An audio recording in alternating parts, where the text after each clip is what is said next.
이 소유권이 소멸됩니다. 반대로 이 점유를 하고 있는 사람이 여기에서 땅을 쓰고 있는데 20년 동안 자기한테 태클 하나도 안 걸어서 자기는 편하게 농사를 지었어.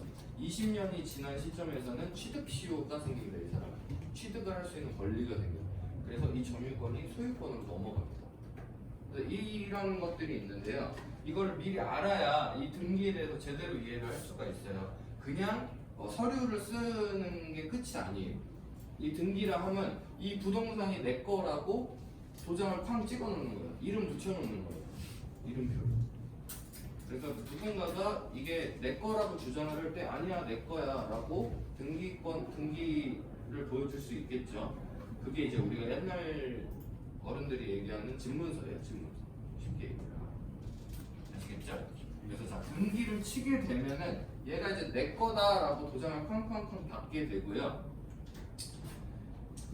이때 취득세가 나옵니다. 취득세, 등록세를 포함해서 취등록세라고 얘기를 하죠. 그래서 취등록세가 4.6%, 상업지 같은 경우는 주택 같은 경우는 뭐 0.2%에서 많게는 16%까지 과세를 하게 되는데 이 등기를 하고 난 이후에는 이미 벌써 취득세가 등록세랑 취득세를 냈기 때문에 어떻게 될까요? 네, 그리고 양도할 때 또 양도세를 또 내요. 그러니까 이 세금을 이미 냈기 때문에 팔 때 이만큼을 다 얹어서 팝니다. 팔 때 아니면 안 팔아요. 무슨 말인지 아셨죠? 예를 들어서 10억짜리인데 세금을 4,600만 원을 냈어. 그러면은 이걸 등기를 치고 팔 때는 10억 4,600만 원에 팔겠죠. 이 이상에 팔겠죠. 자, 이거 등기 치고 10억에 팔면 4,600만 원 괜히 세금만 내는 꼴이 되니까. 자, 그래서 이 등기를 칠 때는 이 세금이라는 부분이 들어가기 때문에 우리가 등기 전에 매매를 하고 싶어 합니다. 자, 그러면 이 전매는 보통 어떤 사람이 할까요? 사는 사람, 누가 살까요? 필요한 사람이 사겠죠. 그럼 투자자가 살까요? 실입주가 살까요?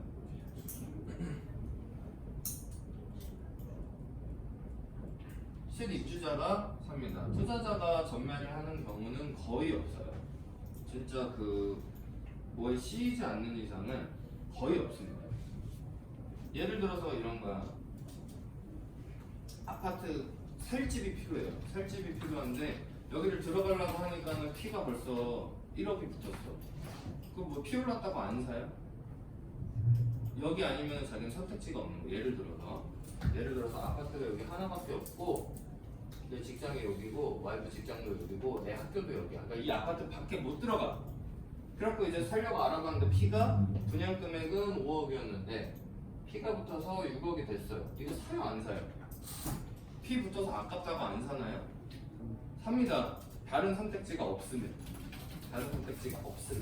여기 옆에 아파트가 요만큼 있는데 얘가 5억이야. 그럼 이거 사겠죠?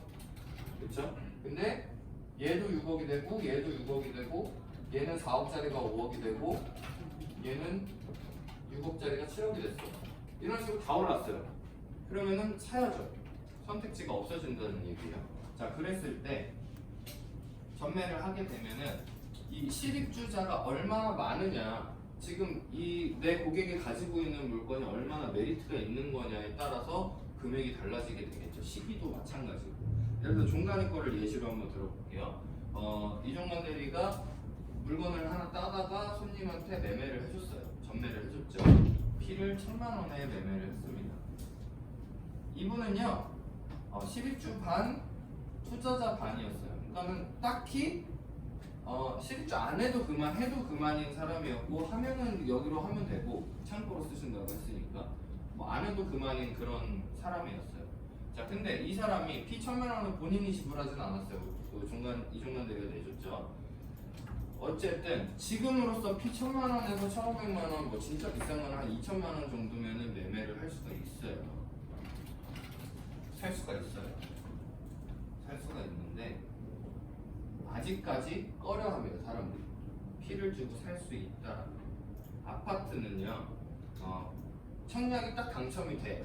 그러면은 그 자리에서 피가 진짜 4, 5천만 원씩 그냥 붙습니다. 초피라고 하죠. 4, 5천만 원씩 그냥 붙어요. 위치에 따라서 다르겠지만 서초 원데일리 같은 경우는 전매도 안 되는데 초피가 2억 붙고 시작했죠. 일단 당첨되는 날 그냥 피가 막 붙어요. 근데 이 피는 누가 정하는 거예요? 네? 그러니까 어떤 매수자가 정해요? 매도자가 정해요? 매수자가? 매도자가? 누가 정할까요? 필요한 사람이 정합니다. 필요한 사람. 근데 우리가 정하는 게 맞아요. 우리 지식산업센터는. 자, 다시. 자, 사는 시기가 되게 중요해요. 아파트는요, 사람들이 알아요. 여기 청약 넣었어. 당첨이 안 됐어. 다른 데 사고 싶어도 살 데가 없기 때문에 얘 밖에 대안이 없다라는 걸 알기 때문에 피가 얼마가 붙든 그냥 돈 주고 삽니다. 근데 지식산업센터는 아직 사람들이 인식이 없어요. 그래서 여기에 피가 붙었어? 그럼 뭐 딴 데 사지 뭐 라고 얘기를 하는데요. 막상 다른 데를 알아보면 없다는 걸 깨달아요. 그러고 나서 다시 돌아와 보면요. 더 비싸져 있어. 그러니까 포기를 합니다. 그러니까 이런 상황들이 되게 많이 생기거든요. 지금은 1,000만 원이야. 왜?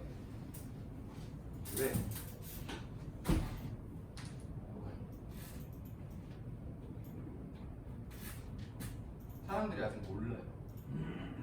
누가 몰라요? 매도인이 몰라요.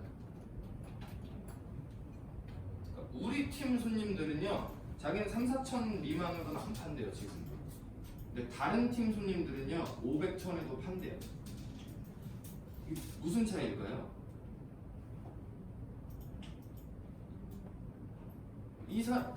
본인 물건을 가져갔었던 사람들, 다른 팀 손님들은 이 물건에 대한 가치를 본인 스스로가 아직 잘 몰라요.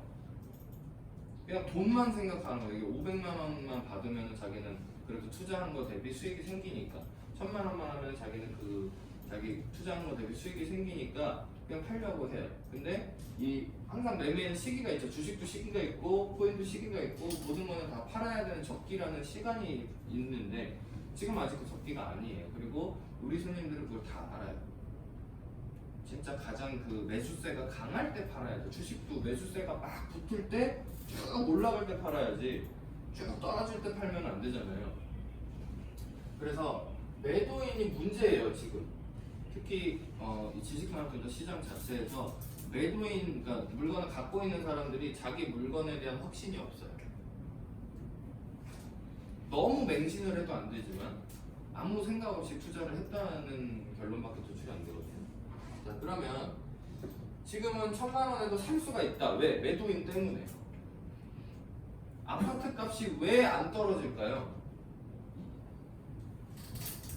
대출 이렇게 막히고 뭐 하는데 아파트 값은 왜 안 떨어질까요? 호가가 안 떨어지는 거야. 근데 그 호가는 매도인이 정하는 거거든요. 나 이만큼이면 팔겠어 하고 내놓는 게 호가인데 그 호가가 안 떨어져요. 왜? 자기 물건을 너무 사랑하거든. 자기는 이만큼 아니면 안 팔 거야. 예를 들어서 20억이야. 20억 아니면 안 팔 거야. 막 이래버리거든요. 근데 지식산업센터는 매도인이 더 팔려고 난리야 지금. 왜 그런지 모르겠어요. 자, 그러니까 이거는 이제 알고 모르고의 차이라고 생각을 해요. 아파트는 이제 우리가 하도 뒤어봤고 또 가지고 있는 사람 안 가지고 있는 사람 모두가 안 갈라 있는 시장이기 때문에 가능한데 지식산업센터 특히 드라이브인 쪽으로는 아직 그렇지가 않다는 거죠. 자, 어쨌거나 저쨌거나 이 실입주 비중이 올라가면 올라갈수록 이 피는 당연히 비싸질 수밖에 없다. 예를 들면 이런 거예요. 오늘 1,000만 원이면은 자기가 팔겠다라고 했던 사람이 있어요. 근데 예를 들어서 옆에 부동산에서 혹시 아직 가지고 계시면 1,500에 자기가 사겠다 그러면 저랑 계약할까요? 안 합니다. 그리고 저쪽이랑 계약을 하겠죠. 근데 또 다음날 또 전화가 와가지고 다른 부동산에 전화가 와서 2,000만 원에 하겠대요. 그럼 그 사람은 계약할까요? 그럼 2,000만 원으로 계약할까요? 아니요, 안 합니다. 그때 기다리려고 합니다. 그게 이제 심리예요. 자기가 팔려고 딱 마음을 먹었는데 전화가 자꾸 와. 안 팔아요. 안 팝니다. 이제 그때서야 깨닫는 거야. 이걸 필요한 사람이 맞나 보네? 그럼 조금 더 들고 있어 봐야지. 근데 뭘 기다리는지도 모르고 들고 있으려고 하는 게 문제예요. 그러니까 매수세가 갑자기 왜 붙는지도 몰라. 그냥 찾는 사람이 갑자기 많아진 것 같으니까 들고 있는 건데 그렇게 하면 안 되죠. 정확하게 그 시기도 봐야 돼요. 왜 찾는지, 앞으로 더 찾을지, 이게 없어질지 이렇게 다 생각을 다 해봐야 된다는 거죠. 자, 이제 전매에 대한 거는 대충 이해하셨죠? 네. 어떤 시스템으로 이루어지니까 실주가 많으면 돼요. 그리고 파는 사람이 잘 알아야 되고, 그래서 담당자의 역할이 중요합니다. 전매 시장에서 이 그 아파트나 뭐 이런 주택 같은 거에 대한 그 거래는 지금은 그 공개를 해야 되는 의무가 있기 때문에 실거래가 표가 나옵니다. 그죠? 실거래가 표가 나오는데요. 전매는요, 등기 치기 전이기 때문에요, 실거래가를 공시를 안 합니다. 그래서 누구는 500에 사고요, 누구는 5천에 사고요, 누구는 5억에 사요, 피를. 그 차이는 담당자가 만드는 거예요. 담당자가 얼마나 그 싸게, 예를 들어서 매수자는 1억에 샀어요, 피를. 매도인은 5천에 팔았어요.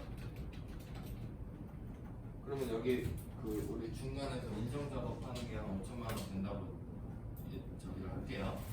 자, 그러면 담당자는 이 물건을 이 사람한테는 엄청 예쁘게 잘 포장을 해야 되고, 이 사람한테는 지금이 적기라고 보셔야 되고, 이런 일들을 해야 되잖아요.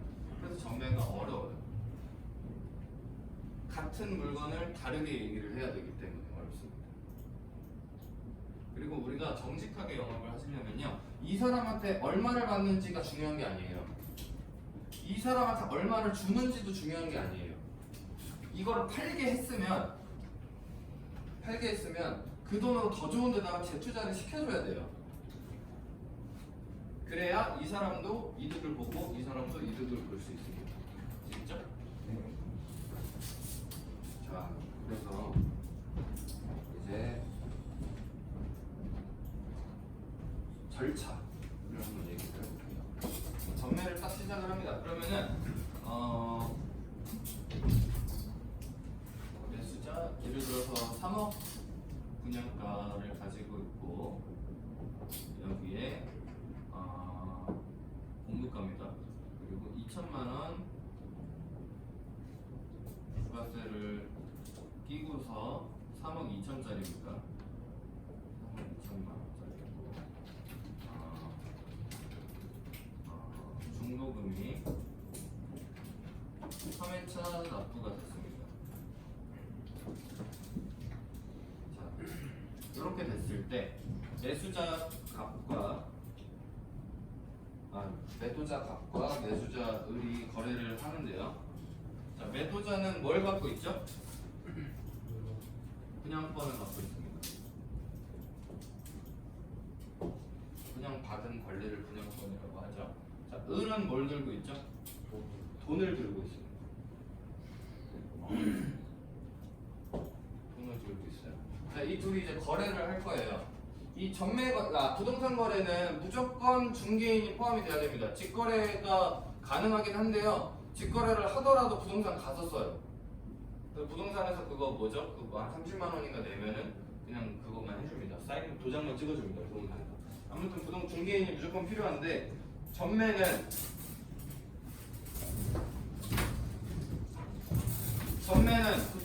그 필요가 없어요. 그냥 등기가 아니고 그냥 권리만 이전을 하는 거기 때문에 실질적으로 그냥 당사자들끼리 거래를 해도 됩니다. 그리고 우리가 하는 모든 전매의 거래는 당사자들끼리 하는 거야. 그냥 우리는 연결만 시켜주는 거예요. 쉽게 얘기를 하면. 자, 그래서 어떻게 진행을 하냐면요, 계약서를 써요. 무슨 계약서를 쓰냐면 전매 계약서를 씁니다.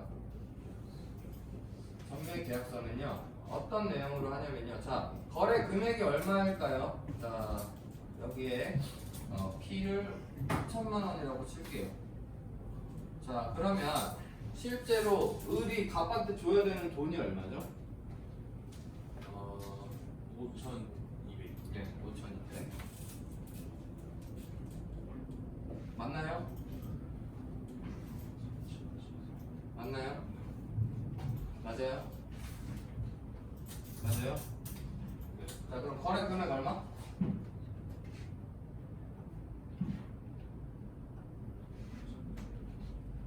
5,200? 3,200? 근데 그 P는 아니고. 자 거래 금액은요 요걸 다 씁니다. 요거는 그냥 계약금인 거고 계약금 플러스 P인 거고 3억 2천만 원 플러스 2천만 원이니까 3억 4천이죠? 그쵸? 그러니까 P가 2천이 붙었어. 나 2천만 원밖에 투자 안 했는데 P가 2천이 3,200밖에 투자 안 했는데 2천이 붙어서 많이 붙은 거 같죠? 그게 아니에요. 실질적으로 3억 2천짜리가 그냥 3억 4천이 된 겁니다. 그렇게 생각하면 얼마 안 오른 거죠? 그쵸? 이렇게 생각을 해야 돼요. P가 얼마가 붙었어? 그거 사실 얼마 안 되는 거예요. 이거 2천만 원 평당가로 나눠가지고 예를 들어서 얘가 분양평수로 40평이야. 2천만 원이니까 평당 50만 원 오른 거예요. 애초에 최초 분양가가 평당 630이었단 말이야. 50이 붙어봤자 680이란 말이야. 지금 양주에 새로 분양하는 거 700 후반대란 말이야. 이렇게 P를 50만 원 붙여서 팔아도 사도 양주보다 싸요. 이런 느낌이라는 거죠. 그러니까 P가 2천만 원이다 3천만 원이다는 중요한 게 아니에요. 몇 천만 원? 1억, 2억? 별로 중요한 거 아니에요. 4억짜리가 5억이 되는 거 아파트는 뭐 2억짜리가 10억도 됐는데 왜 안 돼? 그렇죠? 자 다시 돌아가서 그래서 거래 금액은요 3억 4천만 원이 됩니다. 근데 이렇게 쓰면은 양도 차익이 2천만 원이 발생을 하죠. 그렇죠? 양도 차익이 2천만 원이 발생을 하고 그 2천만 원에서 양도세를 내야 되는데 55%를 냅니다. 그래서 신고를 안 하죠. 신고를 안 하죠. 그리고 이렇게 다운 계약서를 쓰는데 지식산업센터는 적발 건수가 역대 연건입니다. 연건. 한 번도 적발을 안 했다라는 얘기는 적발 의지가 없다. 안 잡는다. 되겠죠. 자 그래서 3억 2천만 원으로 거래 금액을 씁니다. 분양가 최초 분양가도 3억 2천, 거래 금액도 3억 2천. 이라고 해서 이렇게 하고 계약금, 중도금, 잔금 이렇게 들어가겠죠. 그렇죠? 분양 계약서에 우리 부동산 계약은요 무조건 계약금 무조건은 아니지만 그 사회 통념상 뭐 법으로 정해져 있지는 않은데요 그렇게 합니다. 어떻게? 계약금, 중도금, 잔금으로 나눠서 내요. 얘도 마찬가지예요. 실제로 얼마죠? 5,200만 원만 주면 돼요. 이 을은 갚한테 5,200만 원만 주면 끝나는데 이 계약서 상에서는 그렇게 안 나와요. 자, 일단 2천만 원은 현금으로 줬어? 없어? 현금으로 벌써 줬어요. 그래서 3,200만 원만 주면 되는데 표기를 계약금에 3,200만 원을 다 줍니다. 다 주고요. 중도금은 뭘 표기할까요? 여기 보면 벌써 중도금이 들어갔잖아요. 값이. 얘를 승계를 받아야 돼요. 그렇죠? 그래서 이 은행 승계 기표가 떨어지는 날로 중도금을 납입을 합니다. 이해하셨죠? 시스템이 이거예요. 여기 시행사가 있고 여기 은행이 있어요. 그리고 여기 갑이 있어요. 그리고 여기 을이 있어요. 자 그러면 갑이 은행에서 돈을 받아서 시행사한테 낸 거거든요. 그렇죠? 중도금을 맞죠? 갑 통장으로 들어오진 않았지만 어쨌든 은행이 갑한테 돈을 빌려줘서 갑이 시행사한테 중도금을 내는 거예요. 그렇죠? 그러면 이제 을이 이 갑이 시행사에다 냈던 돈을 돌려받아야 되잖아요. 그쵸? 그쵸? 맞나요? 맞나요? 그래서 어떻게 돼요? 을도 은행에서 이거를 이렇게 땡겨와요. 그쵸? 그 다음에 땡겨온 돈을 얘한테 줘요. 그쵸? 네? 그러면 시행사는 돈을 안 빼도 되죠? 그냥 갑이 낸 거를 을이 갑한테 그냥 주는 거예요. 이해하셨죠? 그래서 계약서 상에는 중도금 기표가 떨어졌을 때 을이 갑한테 줘야 되는 돈이 되는 거예요. 근데 실제로 그렇게 안 됩니다. 그냥 이거는 그 원리가 이렇다는 거고 실제로 그냥 승계 넘어가면 끝나요. 뭐 통장에 넘어왔다 빠졌다 이런 거 없어요. 그냥 승계가 되냐 마냐의 차이가 되겠죠. 근데 원칙적으로는 이렇게 가는 거예요. 이해하셨죠? 자, 이렇게 해가지고 중도금은 기표가 떨어질 때고 잔금은 마찬가지로 똑같아요. 여기 이제 잔금 은행에 있어. 근데 갑은 아직 잔금 안 받았죠. 그렇죠? 근데 갑이 시행사한테 원래 주기로 했었잖아. 잔금을 원래 분양권에 원래. 그래서 이 을이 은행한테 받아서 갑한테 줘서 갑이 시행사한테 주는 거예요. 쉽게 얘기를 하면. 근데 그렇게 안 하죠. 그냥 한 번에 넘어가서 얘를 배제하고. 근데 계약서 상에는 그게 나와요. 그래서 이렇게 표기를 하고 사인이 들어갑니다. 갑과 을의 사인만 있으면 끝. 그리고 여기에 그 뭐죠? 무슨 소리죠? 분양 승계 소리? 그 뭐죠? 그거? 여기 대행사에서 주는 거 있잖아요. 시행사 뭐죠? 아, 그냥 무슨 하여튼 얘네가 그러니까 이 전매라는 게요. 등기는 나라에서 인정을 해주는 거예요. 근데 분양권은 누가 인정해줘요? 네, 시행사에서 인정을 해줘야지 분양권이 되는 거죠. 그렇죠? 아 분양권 면역이야. 네, 그렇죠. 시행사에서 명의 변경을 안 해주면은 인정이 안 됩니다. 그래서 시행사에서 요구를 하는 서류를 또 하나 작성을 해야 되는데 요거랑 비슷해요. 몇 호를 뭐 부동산 표기 이렇게 돼 있고 뭐 몇 호를 얼마에 뭐 언제 지급하고 언제 뭐 한다 이런 내용의 계약서를 또 하나 써요. 그리고 하나 더 뭐죠? 분양계약서. 애초에 갑이 썼던 계약서가 있잖아요. 그쵸? 갑이 도장 쾅쾅 찍어가지고 써놓은 계약 딱딱한 종이에 된 거 있죠? 여기에다가 갑과 을의 그 이제 명의가 변경되는 거잖아요. 그래서 갑에서 을로 변경된다라는 내용의 그 이름이 바뀌는 내용을 씁니다. 주소랑 주민등록번호 하나 쓰고 인감도장 찍고 여기에 이거 갑을 말고 다른 갑을 병까지 나옵니다. 이게 뭐냐면 시행사, 대행사, 위탁사 아니다. 맞나? 시행사, 대행사 없는데. 시행사, 시공사, 위탁사.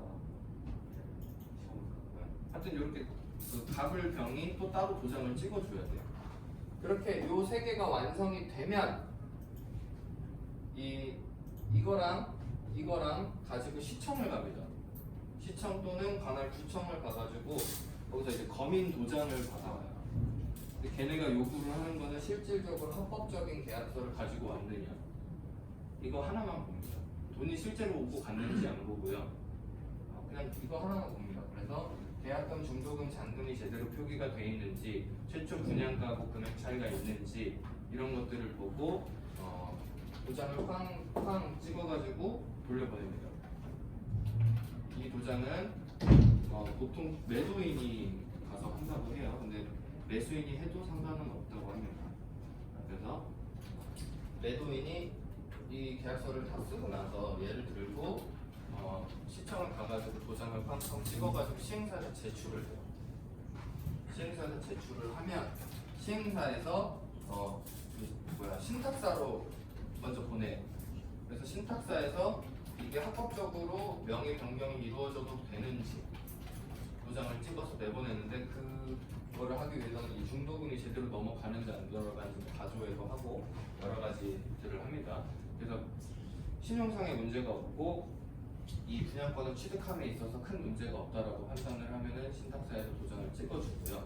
그 도장을 여기 갑의 도장이 꽉 찍혀놔.